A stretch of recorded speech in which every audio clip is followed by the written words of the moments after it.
Boa tarde, meus queridos! Queridos e queridas! Gente, hoje a gente vai receber uma pessoa que eu tenho muita admiração, que eu gosto demais, é uma amiga queridíssima. Vocês estão vendo, eu tô me arrumando aqui, porque esse horário eu sei que é difícil, né? 1 hora da tarde, mas esse é horário de quem trabalha, cuida de filho e ainda tem tempo para fazer live com amiga. Então, deixa eu ver se a Clara já entrou. Deixa eu ver se eu consigo. Eu nunca consigo fixar esse negócio, sabia? A Cida. Tudo bom, Cida querida? Como tá o som, a imagem, tá bom? Ê, a Cláudia entrou. Vamos chamar já essa minha amiga linda. Tô. Pronto, agora é só a Cláudia aceitar.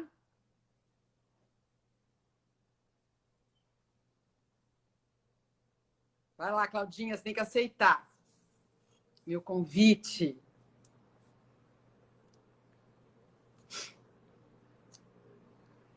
E tudo bem com vocês? Vamos acenando. Quem mais tá aí? Só a Cida? Tem mais gente aí? Cadê o povo? Olá! Linda de morrer. Eu tava aqui falando que esse horário de live é de mulher que trabalha muito, né?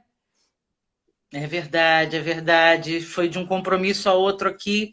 Mas é bom, né? Isso significa que a gente está na ativa, com saúde, com propósito, fazendo as coisas acontecerem.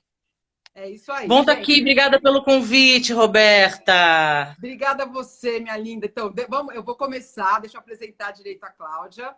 Né? Então, a Cláudia, a gente se conhece de uma maneira muito inusitada. Então, quem fala que não existe política do bem, que não existe política boa, mente. Porque eu e a Cláudia, a gente acabou ficando amigas por uma questão de política. Né? Na outra campanha de 2018, acabei conhecendo essa pessoa sensacional, né? Essa ativista, empreendedora. Na época ela estava grávida, né, Verdade, Claudinha? Estava verdade. grávida do Rafael, coisa mais fofa do mundo. E assim, a Cláudia é aquelas pessoas que não foge do compromisso, não foge do trabalho, não foge da iniciativa e assim, sempre sorrindo, sempre educada, sempre muito positiva. Então é muito legal, Cláudia, ter você na minha vida e muito obrigada por estar aqui hoje. E vamos falar como que foi essa coisa. Então, eu queria que você contasse um pouquinho da sua vida para a gente, como é que é essa história de virar empreendedora dentro da favela. Ser agora a presidente nacional da CUF, é isso?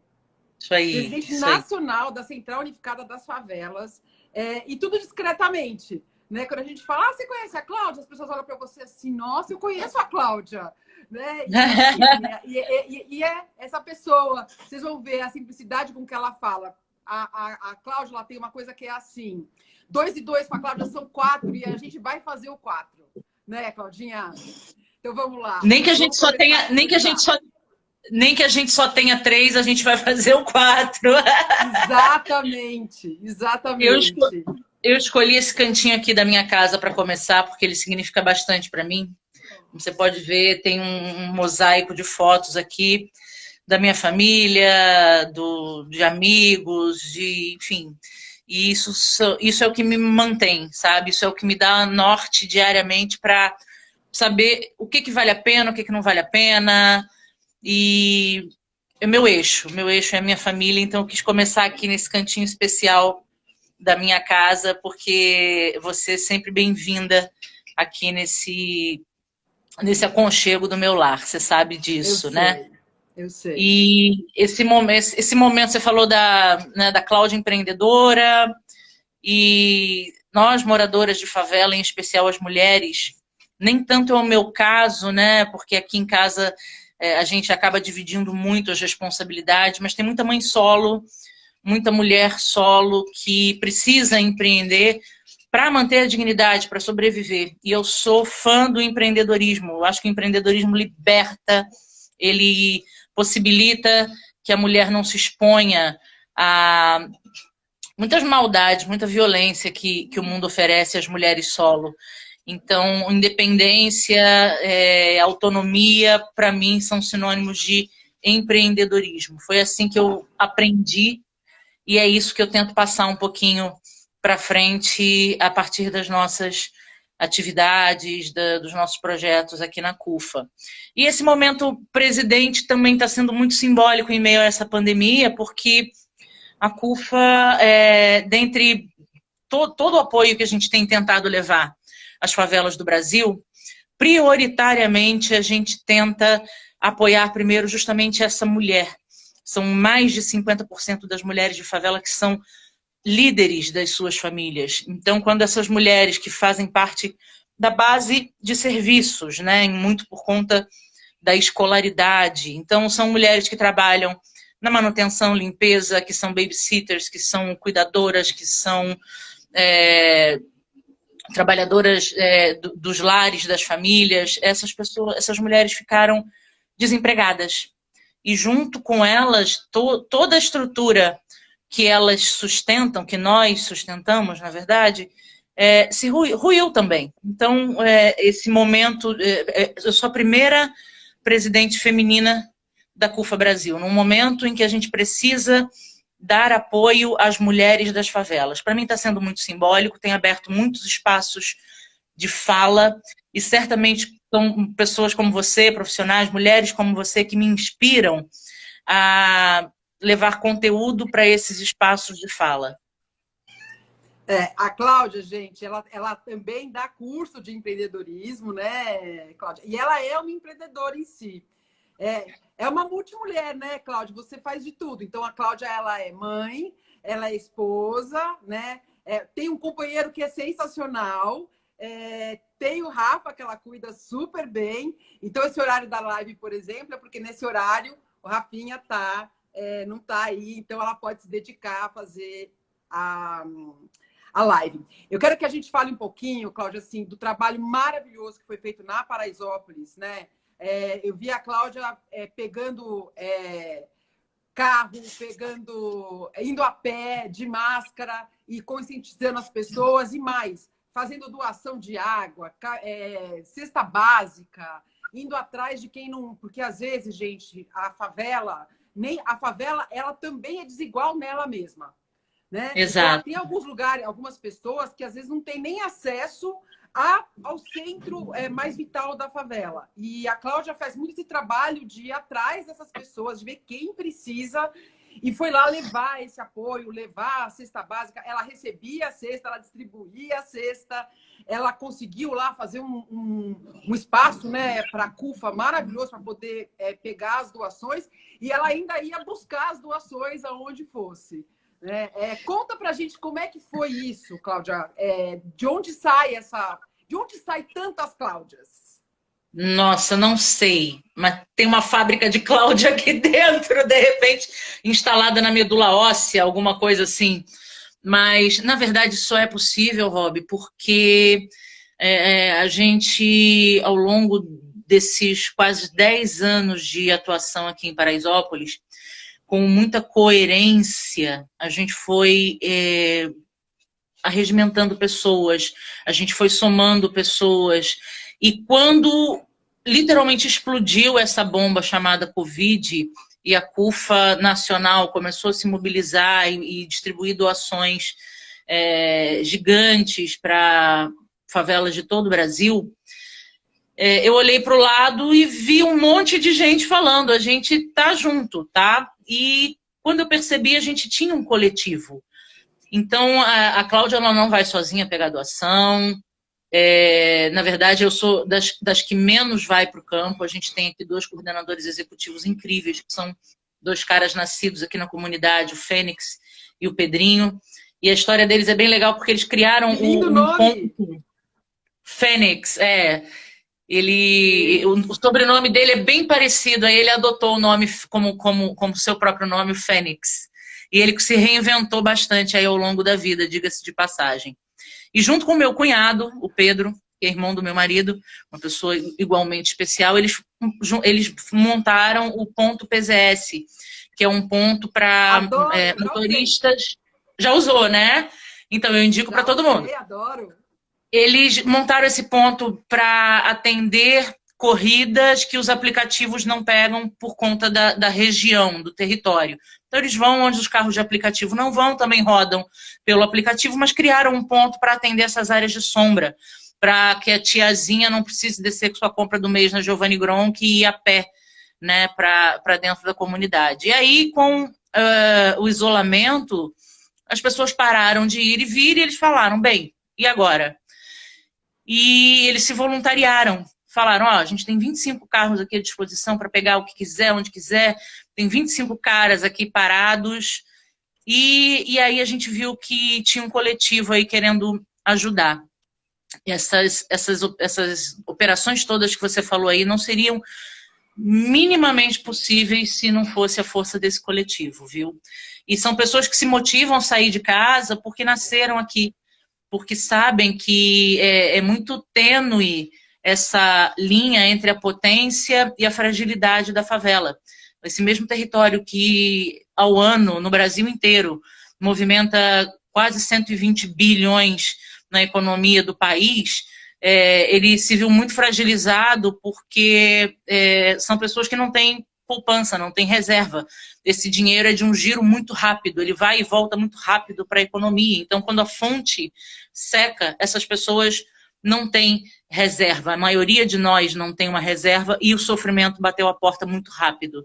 A dor intensa bateu a porta muito rápido. E vendo isso, pessoas daqui, talvez em condições um pouco melhores para ajudar o seu próximo, não pensaram duas vezes e deram a isso tudo o nome de CUFA Paraisópolis, o que muito me orgulha. É assim, né? Não sei se vocês sabem, também houve doações para fora da Paraisópolis, né? Sim. A Cláudia doou muita água, né, gente? É muito bonito. Eu acho doar água uma das coisas mais bonitas que tem, né? Mas a gente pensar que a gente vive num país, dentro de São Paulo, que ainda precisa de doação de água para algum lugar, é muito duro, né? Conta um pouquinho para mim, Cláudia, e como é que está hoje a favela?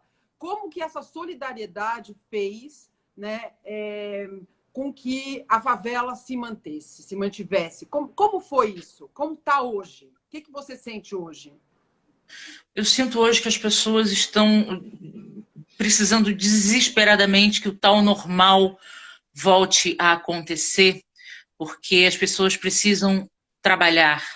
As pessoas precisam voltar a vender churrasquinho na esquina, mas para isso é preciso que a vida volte a circular na esquina. Sendo bem sincera, não teve muito isolamento por aqui.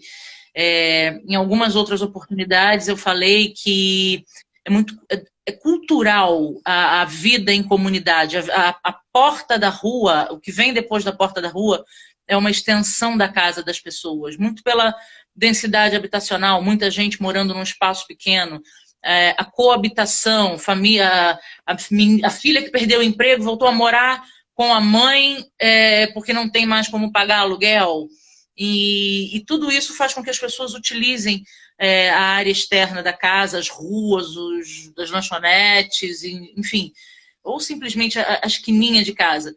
Então, isso, durante um período de necessidade de isolamento, torna esse isolamento praticamente impossível. E isso fez com que os números da Covid fossem bem devastadores aqui, em especial em Paraisópolis. Nesse momento... Vocês conseguiram aquela... Como rolou aquela história de tentar isolar as pessoas um pouco, aquela ajuda de fechar, acho que foi a escola ou a quadra? Funcionou mais ou menos? Como é que foi, Cláudia?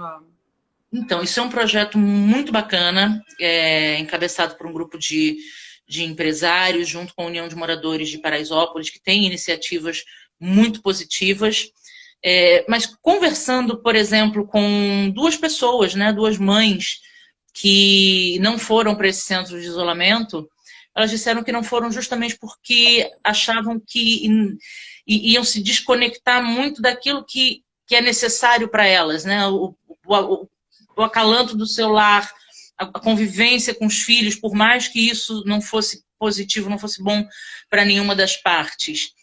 Eu acho que isso foi um fator que fez com que muita gente que poderia ter aproveitado as benfeitorias desse projeto não tenha ido.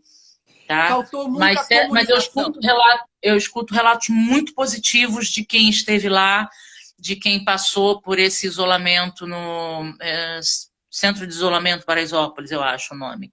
Eu acho que o apelido é Casulo. Casulo, Acho que é, não quero dar uma informação Cogum. imprecisa, mas acho que é. Eu acho que faltou muita informação, muita conversa. Eu acho que tinha muita informação, mas faltou aquela conversa de olho no olho, de explicar para a pessoa, né? Acabei fazendo um curso muito legal da John Hopkins do Contact Tracer, né? Que é o que é isso? É a pessoa que vai atrás dos contatos da Covid. E eu senti Uhum, muita falta da gente não ter isso aqui no Brasil, porque se tem um lugar e tem uma profissão aqui no Brasil que é adequada para isso, é o agente de saúde. Que nessa hora ele uhum. podia ter sido muito mais bem acionado. Ou seja, vamos conversar com as pessoas, porque esse trabalho lá que eles fazem é quase que individualizado. Né? Assim, porque como é um país onde tudo é direito civil, né? Tudo nos Estados Unidos é assim, tá interferindo na minha liberdade. Né? E eles Uhum. convencem as pessoas da história da quarentena, eles convencem as pessoas da benfeitoria e eu acho que faltou isso muito aqui no Brasil. É muito duro você chegar para a pessoa e falar, ó, vai lá para o isolamento porque é melhor. Como assim? Uhum. Né? O melhor sempre foi a canja da minha mãe, o abraço da minha mãe, o carinho do meu filho, e agora o melhor é ir para um lugar estranho, com gente estranha, não poder tocar ninguém, não poder tocar nada, tudo que eu pego é álcool, né? Exato. Fica. A situação em si já deixa a gente vulnerável, né? Eu lembro que no início, toda vez que eu abria os olhos no dia seguinte, né, quando eu acordava, eu pensava, nossa, nada aconteceu, tipo, sobrevivi a mais um dia do apocalipse zumbi. Só que com a rotina, né, a gente vai talvez dando um pouco menos de importância a esse medo. Só que isso não pode virar descuido. É bom domar o medo, que bom, né, que eu pelo menos tenho conseguido isso, mas é com muita lavação de mão, álcool gel, luva, máscara e no meio dessa rotina toda que requer um contato presencial, tentar, mesmo que dentro dessa realidade, me prevenir para também não prejudicar, né, os meus familiares, não trazer nada ruim para dentro de casa. Uma iniciativa muito legal que eu adorei, assim, a Cláudia tem filho pequeno, né? Então é mais quem tem filho pequeno é pior, porque filho pequeno, gente, vai no chão. Imagina, você vai pôr máscara nos pequenininhos, tem que colocar, mas assim, não adianta, a curiosidade é maior do que eles, né? Mas eu queria falar de uma iniciativa que é a coisa de pegar o carro e ir falando na rua, que vocês fizeram isso muito no começo. Vocês ainda estão fazendo, Cláudia? Tem o nome, Então, esqueci agora da foi iniciativa. o Edson que o Edson inventou isso há um tempo atrás. Se chama Freestyle Delivery, Isso! né? Então a gente leva rima até a sua casa. Isso surgiu quando eu e o Edson morávamos numa outra região daqui de Paraisópolis. Essa casa onde a gente mora hoje estava em obras e aqui, antes da obra, ele fazia os ensaios dele, porque ele canta rap. Então, como estava em Ele obra, ele virou não rap tinha de campanha. Vai fazer dessa daqui também. verdade, verdade, verdade. E aí ele falou: "Ah, eu queria fazer um som, mas lá tá em obra, já sei, vou botar a caixa na garupa da moto e vou rimar com os manos na rua". E não era época de isolamento, isso tem anos já.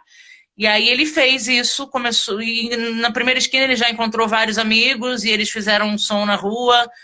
E quando veio a questão do isolamento, ele, num desses momentos, também falou: "Cara, eu não aguento mais ficar em casa, eu preciso fazer alguma coisa". E aí ele lembrou do Rap Delivery e foi fazer algumas rimas para conscientização, porque a gente estava vendo muitos movimentos nesse sentido, mas apavorando as pessoas. Sabe, o discurso do fique em casa, senão você vai morrer. E ele quis fazer diferente. Então ele foi rimar, ele foi tentar tocar as pessoas pela sensibilidade, não pelo medo. É maravilhoso isso, né? Assim, E eu acho que é isso convence as pessoas a fazerem o isolamento, a fazerem a quarentena e também torna a vida um pouco mais leve, né? Eu costumo dizer, Cláudia, não sei se você concorda comigo, que essa quarentena, essa pandemia, ela desnudou o Brasil. A gente está em chagas. Então, não é que ela causou tudo isso. Óbvio que ela piorou algumas situações, né? Mas ela acabou... Quem está aí? Ei, Edson, querido! Olá, boa tarde a todos. Bem? Tudo bom, meu querido? Esse é o maridão da Cláudia, um querido, um super Prazer, gente. empreendedor também. Edson. Tem uma história de vida maravilhosa. Depois a gente vai fazer uma com você. Eu vou fazer uma live com você, Edson.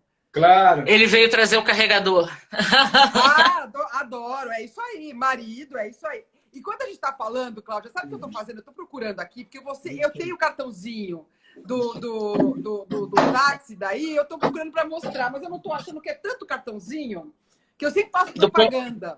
Né? Porque não do ponto PZS. Hã?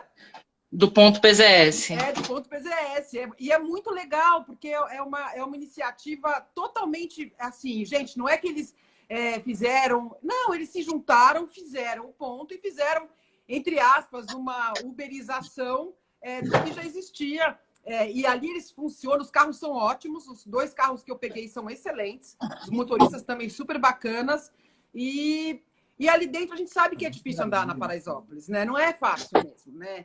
Então, eu estava falando que a pandemia desnudou o Brasil. E agora eu acho que a gente tem um trabalho muito duro, primeiro, de olhar a realidade como ela é. Não é fácil.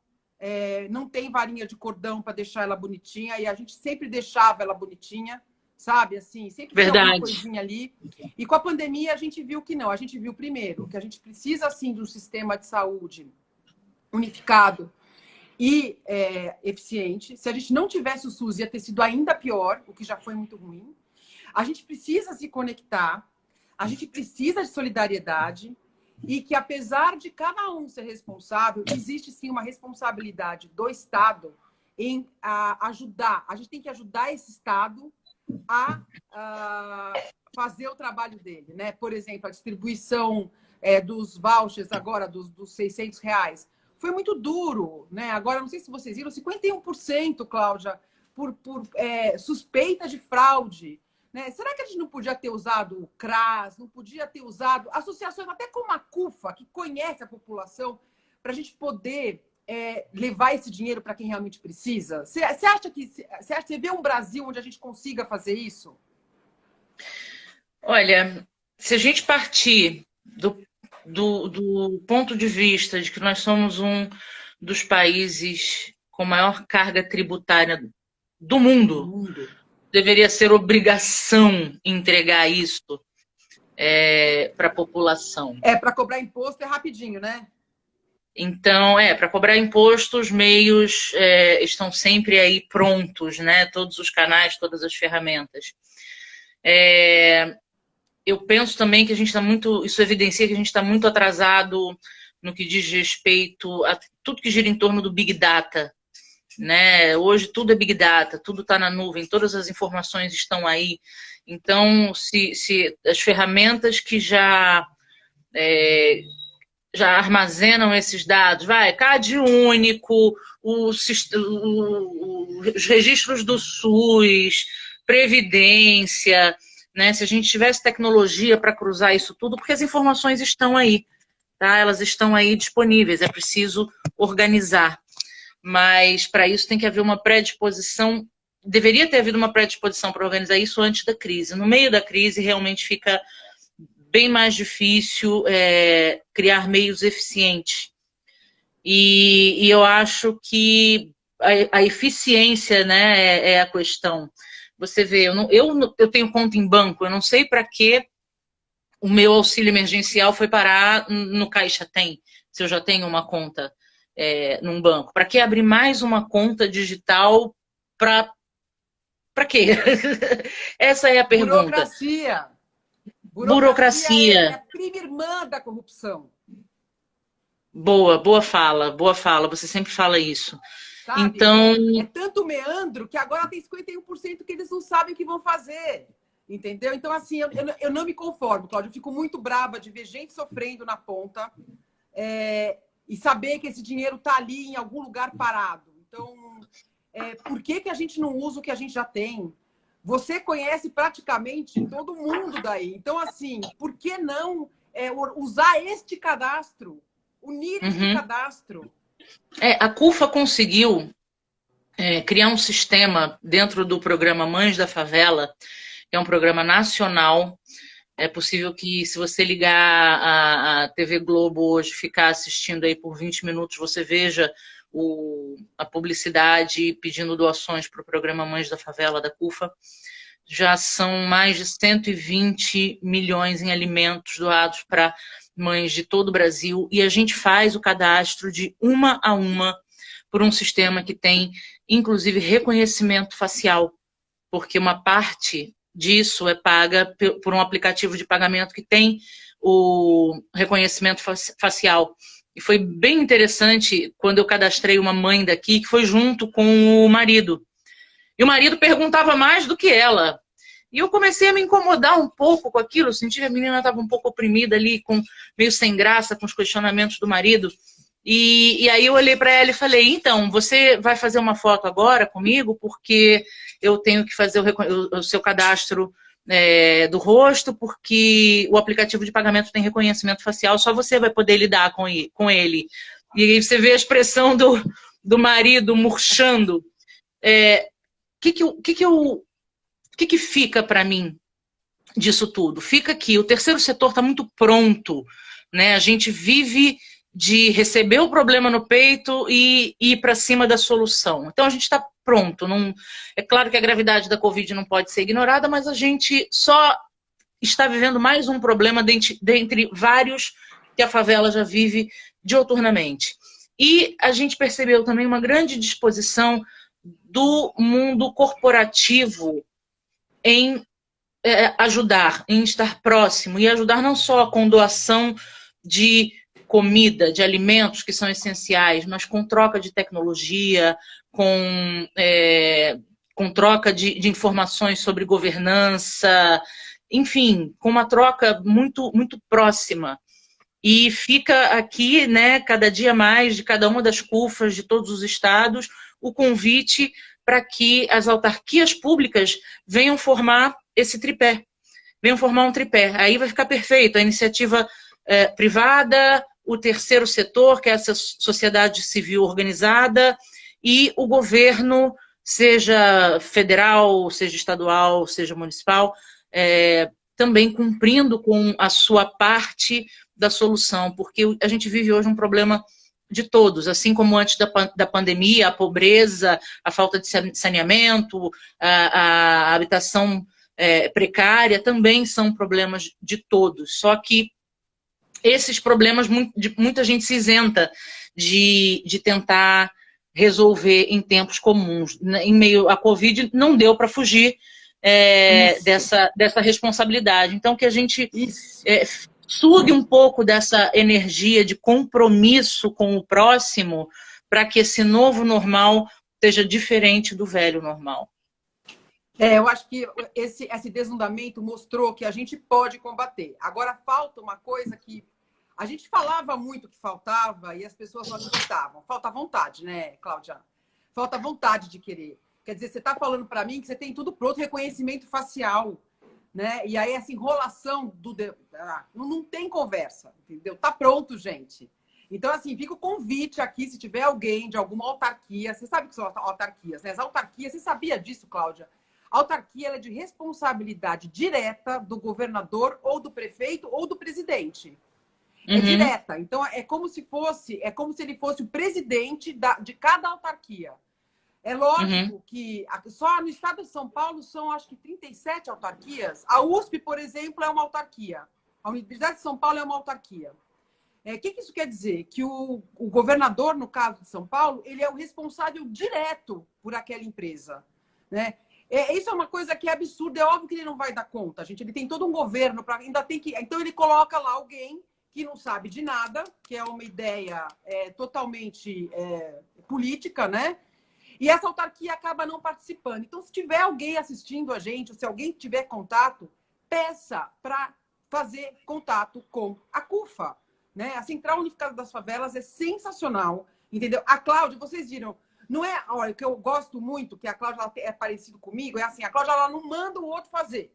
Ela vai lá e ela faz, ela senta e faz o cadastro, entendeu? E tira a foto da pessoa. Viu que a moça tá incômoda? Ela dá um jeitinho de tirar o incômodo da moça. Né? E isso é muito. Os profissionais de saúde acabam fazendo isso, né, Cláudia? Porque a gente, eu sempre brinco, né? Outros profissionais eles podem mandar alguém fazer. Eu não tenho como, eu tenho que ir lá e eu gosto, né? De ver a pessoa, de ver. Então, é muito importante chamar o setor público. Olha onde a gente chegou. A gente chegou num ponto onde a gente tem que chamar o setor público. Mas eu acho isso excelente. Porque o que a gente pode pedir em troca para o setor público? Liberdade. A hora em que o setor privado chama o setor público e fala, não, deixa que eu resolvo para você o problema, mas em troca eu quero simplicidade e liberdade para poder empreender. Porque empreendedorismo sem liberdade não vai para frente. Né? Então, a hora que você não pode mais vender o churrasquinho, né, Cláudia, a gente tem que dar um jeito dessa pessoa durante esse 6 meses, 1 ano, para que ela possa, quando acabar a pandemia, porque vai acabar, gente, vai acabar, a gente vai voltar a não usar máscara, a gente vai... Que pelo menos dentro de cada um de nós volte um pouquinho diferente. Essa pessoa possa voltar a vender o churrasquinho de uma maneira melhor do que ela vendia antes. Talvez com mais noções de higiene, talvez com uma noção de empreendedorismo diferente, talvez uma coisa de delivery, que ela não pensava antes, agora ela vai pensar, né? Então, essas instituições como a CUFA, e a gente tem outras também, fazem justamente isso, né, Cláudia? Eu acho que vocês acabam dando soluções muito práticas, muito viáveis, para que essas pessoas não fiquem à deriva. Né? E pelo contrário, porque não basta só não ficar à deriva, né? Porque você pode ajudar a pessoa a tirar ela ali da deriva. Só que o legal é depois você ter um caminho. O que eu vi a Cláudia fazendo, eu queria que ela contasse um pouco para a gente sobre isso, é que a Cláudia ela cria caminhos que pessoas que queiram trilhá-los possam trilhá-los sozinhas. Conta para a gente um pouquinho como é que é isso. Né? Eu vejo você fazendo uma porção de coisas muito legais. Eu me lembro que quando a gente se conheceu, a gente estava num escritório, lembra? Coisa de urbanismo. Né? Conta pra gente como é que capacitar as pessoas a trilharem caminhos por si só. Como é que você dar o sapato, a bota, a enxada e ver a pessoa trilhando? Conta pra gente. Bom, não sei se eu faço isso tudo aí não, tá? Vai você sim. que está dizendo. Vai sim, eu sei. Eu já vi. Mas... Você acabou de contar que fez aí pra moça. Tá bom, tá bom. Ah, você me convenceu. O que acontece, né? Eu pelo menos vivo a minha função na CUFA, né? Na CUFA de Paraisópolis. Eu estou aqui morando aqui já tem quase 10 anos. Eu vim do Rio por conta da CUFA, implementei um projeto no Real Parque que veio para cá, acabei vindo para cá, morei aqui, conheci o Edson, casei e cá estou. Então, não tem muita diferença entre a minha vida pessoal e a minha vida profissional, tá? Então, acho que é por isso que eu coloco tanta intensidade no que eu faço, porque eu sou uma pessoa que vive tudo muito intensamente. Isso, às vezes, até me traz alguns prejuízos à saúde, como estresse. Mas eu sou assim, eu sou essa pessoa intensa. Então, eu acredito muito também no empreendedorismo. Eu acredito que se uma das grandes questões da favela é a economia, né? A exclusão econômica, a diferença econômica entre o morador da favela e o cara que não é da favela. Eu acredito que a gente tem que falar, então, de economia, a gente tem que falar de dinheiro no bolso das pessoas. E num país que antes da pandemia já estava com 14 milhões de vagas deficitárias de emprego, fica muito difícil esperar que o governo repense todo o âmbito das leis trabalhistas, da carga tributária para as empresas, e esperar também soluções das empresas para que elas consigam abrir novas vagas. Tem um ditado na favela que é o nós por nós. E o empreendedorismo aqui é isso, nós por nós. Nós trabalhando para gerar empregos para nós mesmos. Nós inspirando a nós mesmos. Nós resolvendo o nosso problema. Então, eu acredito muito em empresas que tenham esse espírito. É muito fácil, hoje em dia, uma empresa abrir a boca, entre aspas, para dizer que faz algo de impacto social. Mas impacto social é um espectro muito amplo, tá? E para fazer algo pelo social da favela, você tem que ser muito preciso, tá? Tem que ter um foco muito preciso, que é desenvolvimento de pessoas. Se não é assistencialismo. O assistencialismo ele tem que ter prazo de validade, não tem problema nenhum em governos darem assistência para pessoas realmente necessitadas, tá? De novo, eu volto, a gente tem uma carga tributária gigante nesse país, né? Tem que distribuir esse recurso e cuidar dos mais vulneráveis, sim, mas dando a ele a oportunidade de se levantar, de saber que ele tem potência, que ele tem forças para caminhar e instrumentalizá-lo para isso. Aí vem todo o déficit cultural, educacional. O problema da educação no Brasil ele é muito profundo, né? Ele passa por décadas, ele passa por metodologias que tem exclusivamente o objetivo de capacitar pessoas para o mercado de trabalho. A gente volta lá para trás, para o tempo em que o trabalhador era máquina, não somos mais máquinas. E o empreendedorismo ele vem colocar esse coração todo para fora, essa verdade toda, essa necessidade de identidade. Eu acho que o empreendedorismo passa por N questões, mas pela necessidade de termos uma identidade, de sermos respeitados pelo que somos e não por aquilo que podemos gerar para os detentores do capital. A gente quer ser detentor também do nosso capital e ter reconhecida a nossa expressão para a economia do país. É por isso que eu amo a Cláudia. É assim. Olha, eu faço um convite para vocês. Vão, quem quiser. É que agora aí também é ruim por causa da pandemia, mas quem quiser, vá ver.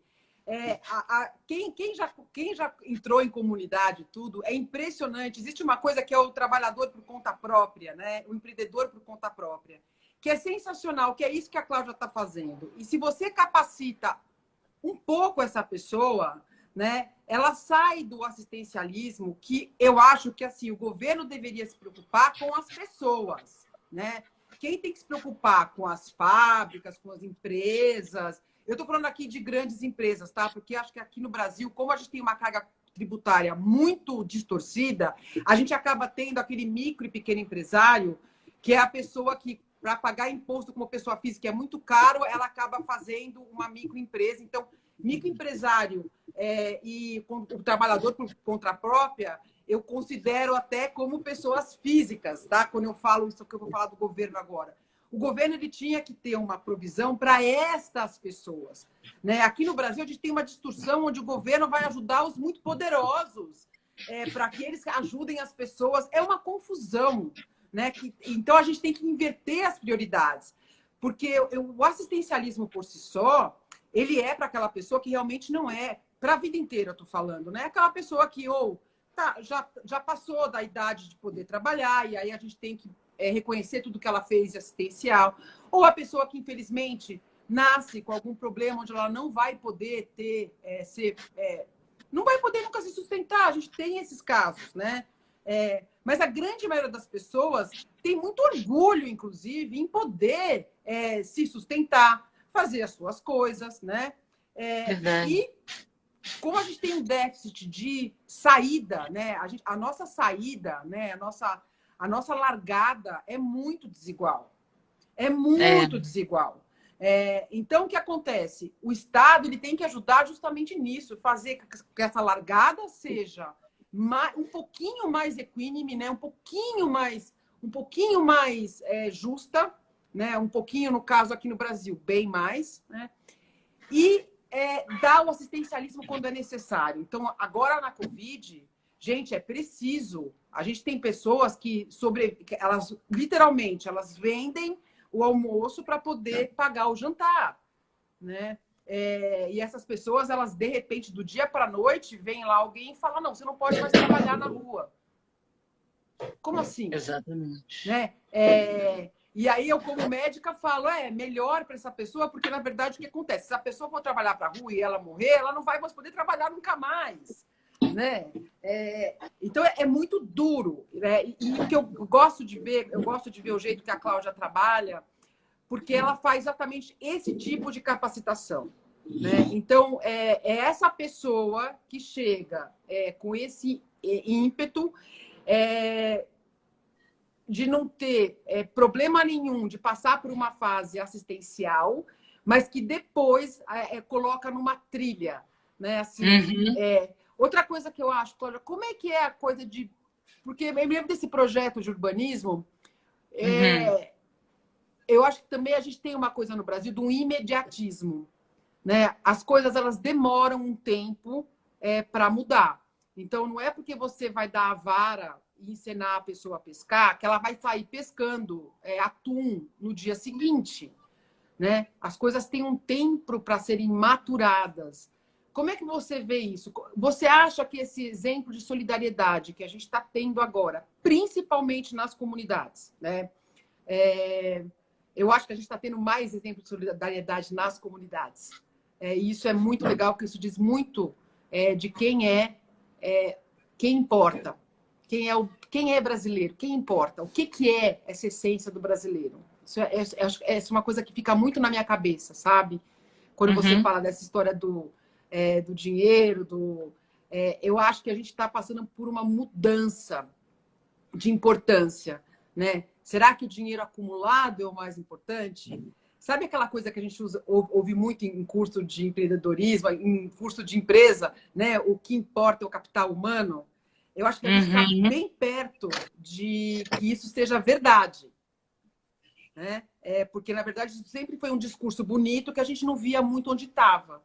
Então, assim, os robôs estão aí para fazer as coisas mecânicas. Os seres humanos têm outra função. Conta para mim um pouquinho, o que você acha? Você acha que a gente vai conseguir maturar, a gente vai ter tempo para maturar essa solidariedade? Você acha que a gente criou uma semente? Você acha que os empreendedores agora, quando forem olhar as comunidades, olharem as favelas, vão vê-las com outros olhos, um pouco mais abrangentes? Vamos lá. Eu acho que a gente... Grande a pergunta, né? Eu acho que essa maturação vem com a prática, vem com o uso. Assim como a gente, né, levou um soco no estômago com toda essa situação da pandemia e uma situação que nos colocou, eu acho que pela primeira vez nessa fase da história da humanidade contemporânea, né, nessa fase contemporânea da humanidade, nos colocou na mesma condição. Ricos, pobres, pessoas de todos os cantos do mundo tiveram a sua condição humana trazida para frente. Eu estava conversando no outro dia com meu marido sobre aquela pirâmide de Maslow, né, que Adoro. É muito estudada na administração.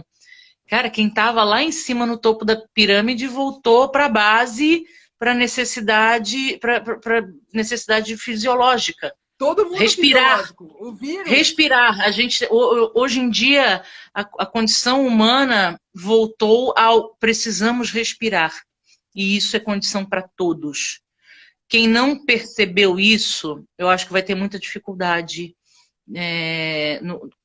no que está, junto ao que está por vir, nessa próxima fase que está por vir. Eu acho que tem a humanidade antes da Covid, a CDC, né, depois da Covid. Eu espero, pelo menos, que tenha esse marco em pelo menos uma boa parte, né, dos seres humanos hoje viventes na Terra. E eu acho que é na prática mesmo que a gente vai ver quais foram as consequências dessa vulnerabilidade intensa e dessa mobilização intensa.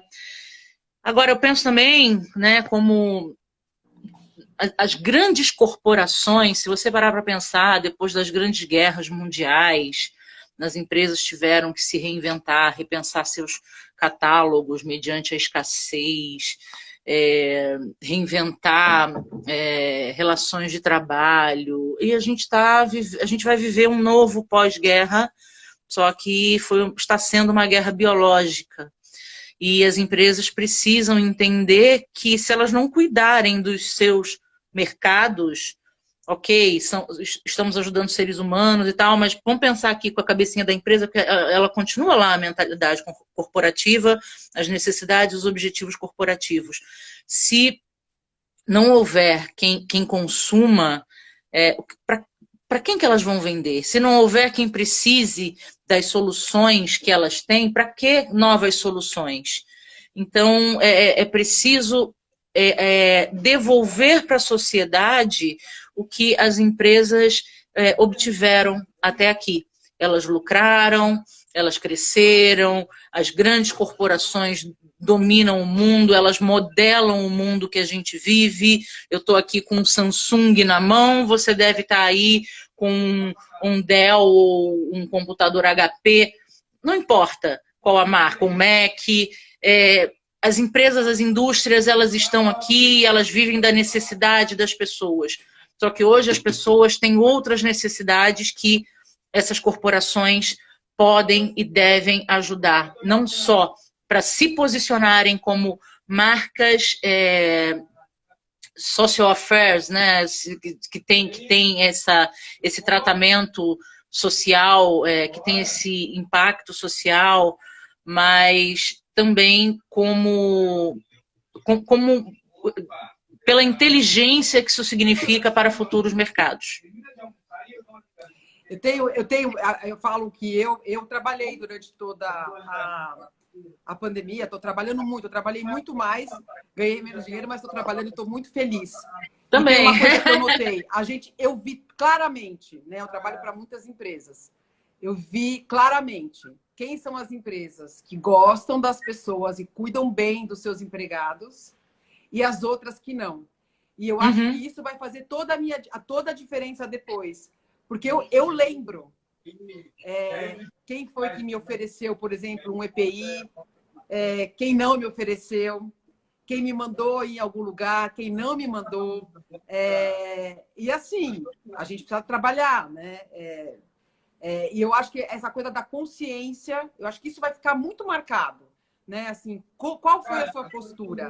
Né? A gente tem aí uma empresa, por exemplo, que eu sei que tem gente que já não está mais frequentando, porque o cara falou uma porção de porcaria no meio da pandemia.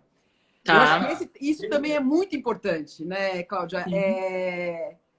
Então, assim, a CUFA como empresa, né? A gente vê que, por exemplo, o fato dela ter te chamado para a presidência, fazer esse trabalho lindo, para mim, como consumidora, né, desse tipo de trabalho social, eu fico muito feliz, porque eu vejo que é uma empresa que premia o mérito, mas, ao mesmo tempo que premia o mérito, ajuda essa pessoa a ter esse mérito. Né? Porque não adianta você premiar o mérito e depois você simplesmente tirar todo a base da pessoa. Sim. Eu acho que a gente está passando por uma competição, porque pela primeira vez, assim, a guerra sempre tem um inimigo que é um contra o outro, né? Dessa vez, se nós todos não nos unirmos, a gente não vence esse bichinho. E eu vou dizer mais uma coisa. Essa pandemia é só um ensaio. A humanidade tem que olhar com mais cuidado, porque é só um ensaio. Esse bichinho, dos bichinhos que poderiam ter causado uma pandemia, é um dos mais bonzinhos. E a gente precisa treinar. Então, assim, eu acho que o nosso mindset, se não mudar, vai ser muito problemático. E no Brasil eu fico muito preocupada. Porque eu vejo que existe gente que ainda quer voltar para trás. Você nota isso aí? Você nota isso aí na comunidade?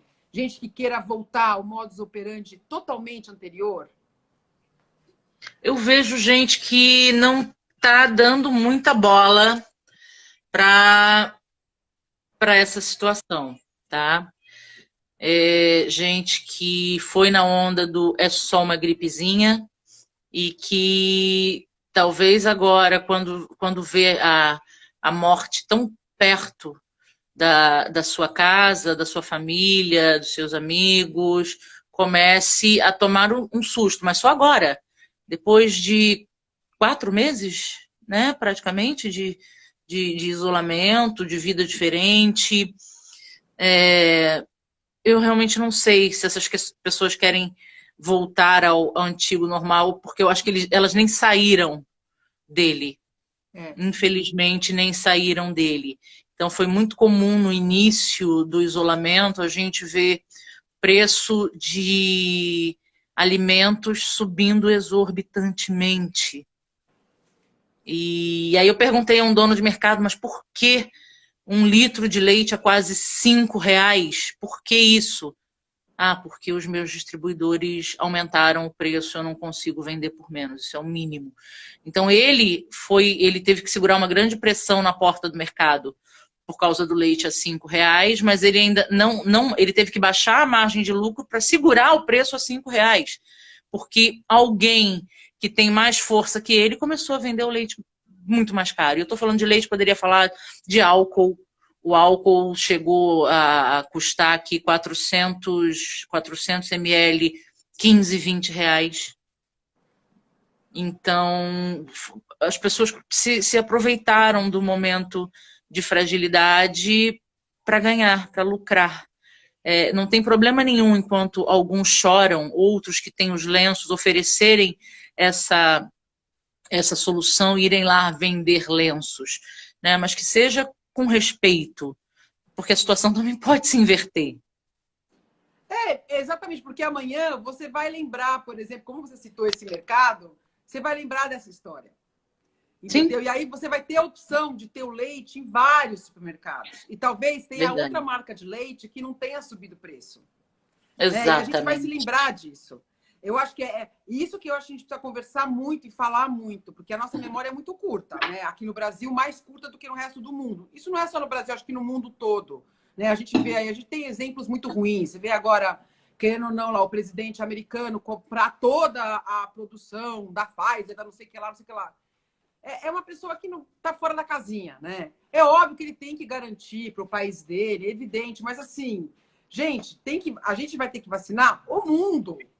Exato. Que tal a gente se unir globalmente? Aí entra a mais-valia no meio e paga o primeiro lugar da fila, né? E isso. O resto do mundo que espere. É um exemplo horroroso, né? Assim, que não precisa. E assim, e se a vacina que ele comprou lá não for a melhor? Então as pessoas também não pensam muito, né? Nas consequências do que está acontecendo. E eu acho Verdade. que a gente tem função, Cláudia, social, de falar isso.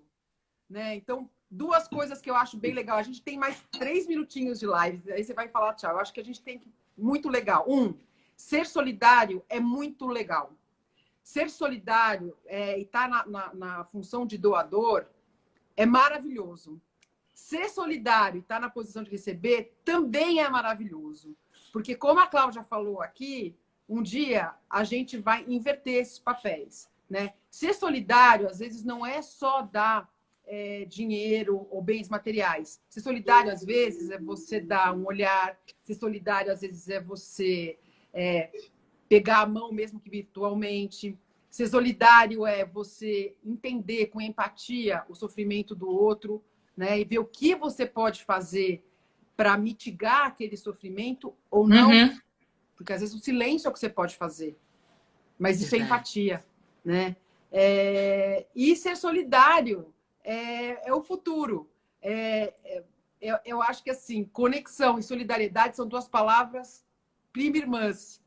Né? Você não se conecta se você não é solidário. Se você não tem amizade cidadã, vai ficar difícil você viver no mundo que a gente está. Cláudia, eu queria que você fizesse suas considerações finais. Eu não tenho como te agradecer. Eu te amo mais ainda. Bom, eu acho que agora as pessoas que assistiram aqui entendem porque eu falo tanto da Cláudia. Eu falo, não, é a Cláudia, é a Cláudia. Ela é um exemplo de mulher, um exemplo de pessoa. E muito obrigada. E agora faça as suas considerações finais. Bom, eu agradeço o espaço. Deixa eu contar uma coisa aqui para as pessoas para finalizar. Quando você fala de solidariedade, das diversas formas, né, que não é só você doar do seu próprio bolso. Você, no início da pandemia, me perguntou como é que eu posso ajudar. Aí eu falei assim, compartilha isso aqui, compartilha, era sobre o Mães da Favela, né? Coloca aí para tua rede para ver quem pode ajudar. E aí me ligou a doutora Virgínia Trindade, sua colega, Ufa. e ela fez uma mobilização gigante entre amigos, e um dia ela liga e fala, vem pegar umas coisinhas aqui. A gente fez 3 viagens, porque eram muitas coisinhas. A gente lotou uma casa, montou quase 200 cestas com as poucas coisinhas. Depois ela ligou e falou, vem pegar umas cestinhas. E de novo foram mais 3 ou 4 viagens, porque eram quase 200 cestas de alimento. E tudo começou com a Roberta tendo empatia, perguntando como poderia ajudar. Não pedi nenhum centavo à Roberta, pedi que ela compartilhasse com a rede dela, porque eu sabia que uma fala dela valeria muito mais do que ela entrar lá no site e fazer uma doação com a quantia que fosse. A gente não ajudou menos que 500 pessoas a partir da tua empatia. Então, eu agradeço não só isso, te agradeço várias vezes que você se disponibilizou a atender meu telefonema com dúvidas sobre meu filho. Ele está todo vermelho. Eu, na minha gravidez, também enchi bastante seu saco.